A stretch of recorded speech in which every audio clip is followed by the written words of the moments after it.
Representative Marjorie Taylor Greene announced she'll force a vote next week on whether to oust House Speaker Mike Johnson. This even after Democratic leaders announced they would shield Johnson from any attempt to vacate him. Joining us to break it all down is the Hill congressional reporter Mychael Schnell. Welcome back, Mychael. Hey guys, thanks for having me. All right, what was the tipping point, do you think, for Marjorie Taylor Greene? Because this is a threat that has been lingering in the air for well over a week now. What do you think has caused her to finally pull the trigger?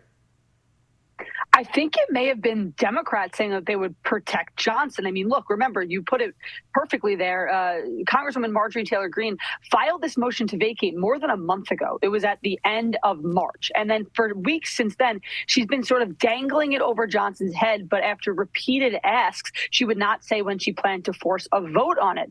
And then yesterday, sort of out of nowhere, it wasn't really expected, House Democratic leadership dropped that statement saying that they would vote to table a motion to vacate if Marjorie Taylor Greene brought it to the floor, essentially saying that if Congressman Greene were to trigger a vote on this, Johnson would be saved. And that appeared to sort of force Marjorie Taylor Greene's hand. Because I'll let you know, guys, in the lead up to that statement, it sort of seemed like Greene was trying to back away from this threat a little bit, right? She had changed her tune a bit. She sort of said that Johnson's days as Speaker are numbered, but didn't say if that was before the November elections or for next Congress.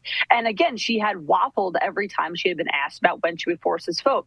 Then after the Democrat statement came out, she was very forceful and said, I want to put my colleagues on the record, so expect it to come soon. And this morning, guys, she held that press conference, leaving no question in the air, saying that she is going to force a vote on Johnson's ouster next week. So I really think that the catalyst for her finally moving forward with this was Democrats saying that they would protect Speaker Johnson.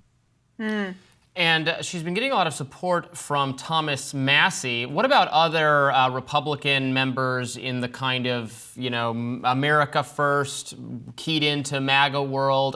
What are they making of Marjorie Taylor Greene's moves? Yeah, well, right now there are only two folks backing Congresswoman Greene.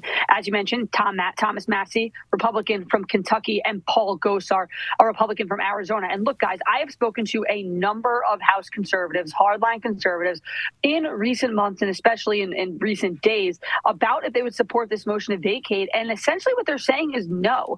A lot of folks are saying that they have deep frustrations with Johnson after he voted to fund the government with Democrats, reauthorize the U.S.'s warrantless spying powers with Democrats. And then, of course, the tip of the iceberg, which was just recently moving that foreign aid package through the House. They said they have deep frustrations with him. But at the end of the day, this isn't the right time to try to topple the speaker. We are so close to the November elections. Republicans don't want to have the perception that they are the chaos party when we are so close to a time when voters are going to be heading to the polls to determine the House majority come next Congress. So a lot of folks are saying that they are not going to support it at this juncture. And Robbie, you mentioned the sort of MAGA faction of the Republican Party. Remember, former President Trump is not supportive of this effort. He has said on, I think, 3 occasions now that he backs Speaker Johnson, understanding the tough dynamics he's working with as he handles this very slim majority. Republicans just have 1/2 of one branch of government in their control. So former President Trump has recognized those dynamics and is standing behind Johnson. Really, Marjorie Taylor Greene is an army of 3 right now. What a wild world where we're kind of asking, is Trump even MAGA anymore? And if he isn't, who is left? I mean, let me ask you this. Is it sort of an embarrassment for Michael Johnson at the end of the day to have to be saved by Democrats voting to keep him in the chair? Isn't that kind of a vote of non-confidence in and of itself? And what does it mean for him going forward to say, I'm only in this spot because I had the support of a Democratic coalition? It could be spun as a bipartisan kind of positive thing, but it could also be spun as a kind of establishment core, right and left establishment core that are often in lockstep when it comes to policies like foreign spending, pursuing various wars abroad that are not very well received among the general public.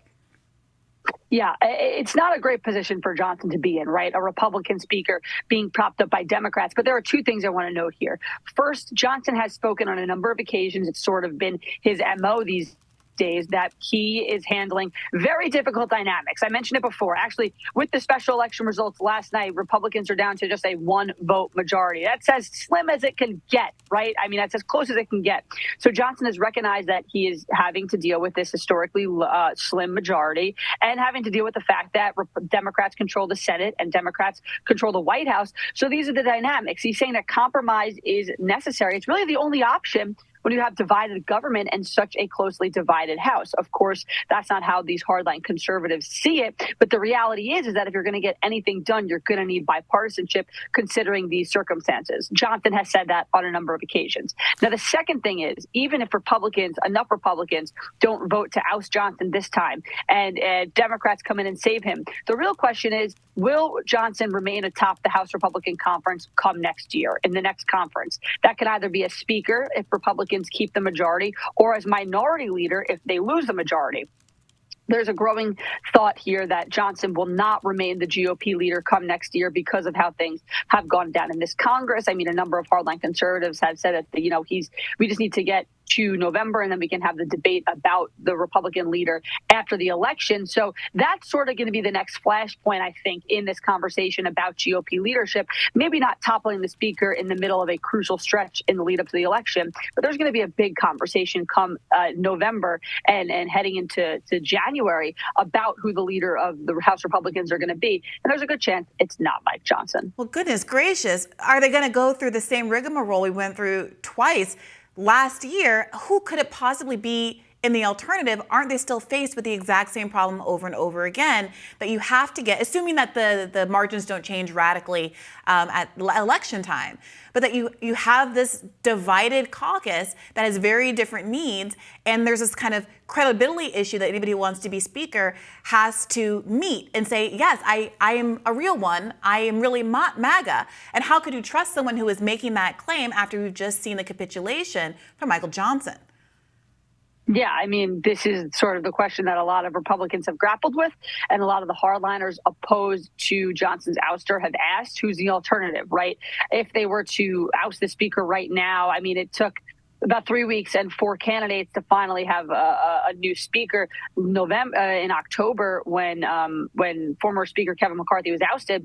The big question now is, who would even replace Johnson if the ouster were to go through? And of course, I want to note it's highly unlikely to happen because there are only 3 Republicans backing it, and Democrats have said that they are going to save Mike Johnson. But this was something that Congressman Greene and Massey were asked during their press conference this morning. Greene saying that they have names in mind, that there are plenty of alternatives. Massey saying they don't have an exact list, but they claim to have names in mind. But there are real deep questions about who could garner that support within this very politically diverse conference.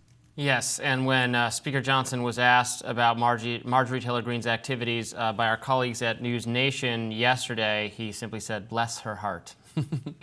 Mychael, thanks so much for joining us. We appreciate it. Thanks, guys.